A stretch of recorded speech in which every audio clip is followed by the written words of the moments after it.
Action. Hi, this is probably going to be short because I'm sort of mid-COVID at the moment somewhere. I'm finding the wherewithals a bit difficult at the moment, but I thought we might catch up with this.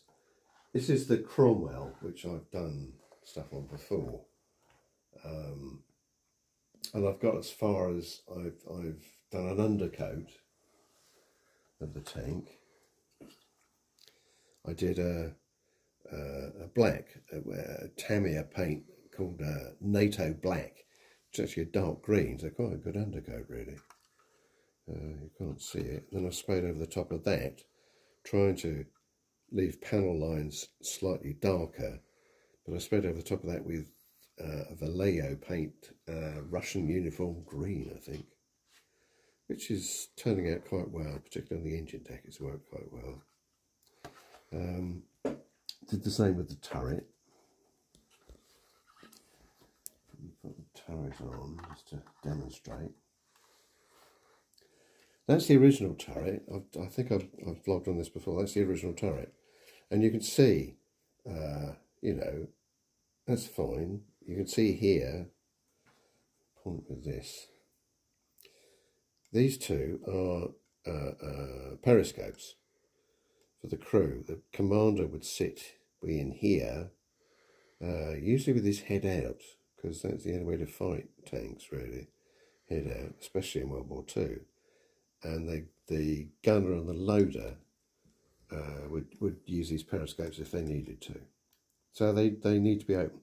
The big thing about tanks is, World War II especially, the vision out of them is not good. It's via periscopes.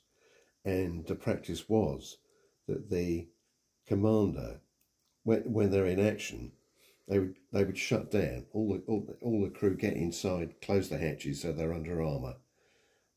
This one, that's including that one. But the commander would still have his head out as low down as possible with his helmet on, so that he can see to direct the tank. It was the only way to fight. It left them vulnerable to snipers, to airburst shells, to all that kind of stuff. But that was the practice, because it was the only way to conduct operations. So fine. And I found this black dog. I've mentioned before, this black dog set, including this really rather nice turret and front armour plate with camouflage net moulded in directly in resin.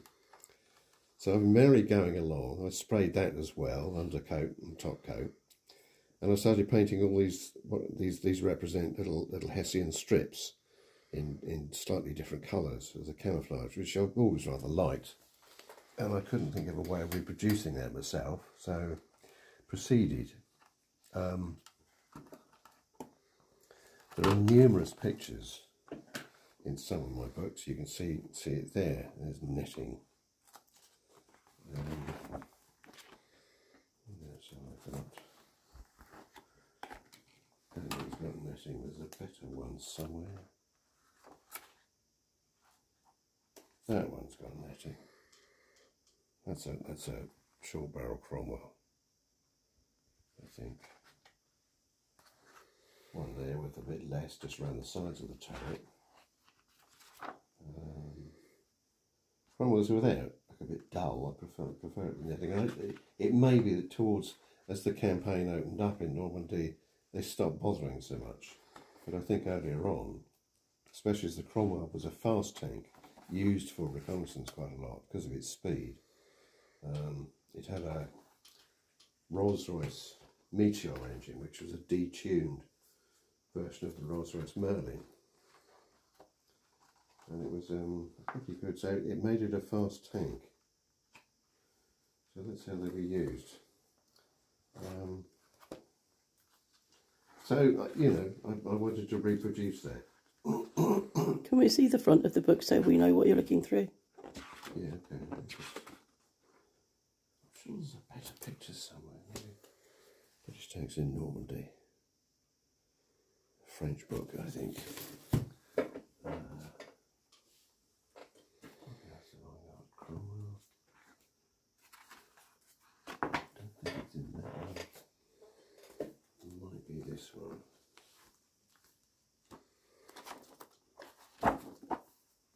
there. That's a particularly good view. British Army Cromwells. They're lagered up, ready for operations.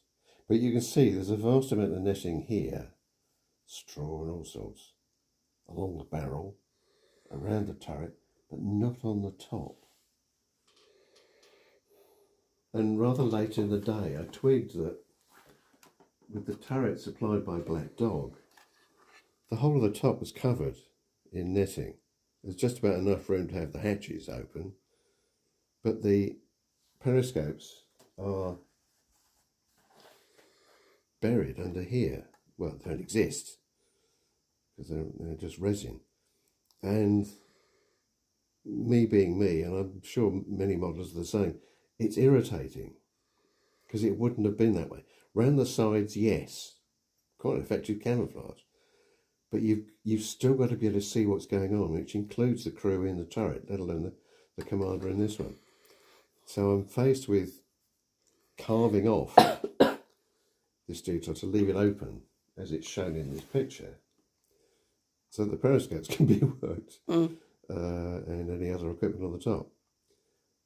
And the problem's going to be, I've started working on it, as you can see, but the problem's going to be that if I've got to carve it off all round here, so it just looks as if it's hanging on the outside, really.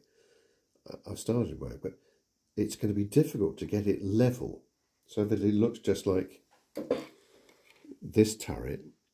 It's flat steel armour plate, and getting that to be flat steel armour plate, sanding in that confined space is going to be torturous. But I'm going to have to find a way. But it's got to be done. I can't leave it like this because it would just irritate me. Of course. So yeah, that's where I've got to. Slow progress, I'm afraid, but that's COVID. Sorry. And your knee. And my knee. Well, the knee's doing all right, really. You're coming up to 7 weeks on Monday. Today is Saturday. Yeah. The 7 weeks post-op on Monday. Yeah, I'm wandering around quite well. Well, doing really well. Yes, and I've just begun to be able to, on my exercise bike, get my right leg just right over the top of the circle. So just before COVID. Just before COVID. And which is good. I could do that for 5 or 10 minutes. I'm quite impressed myself. Good. But it may have gone back a bit because I just haven't got the energy to go and do it. Okay. There we go, that's it. And we've got more to follow eventually.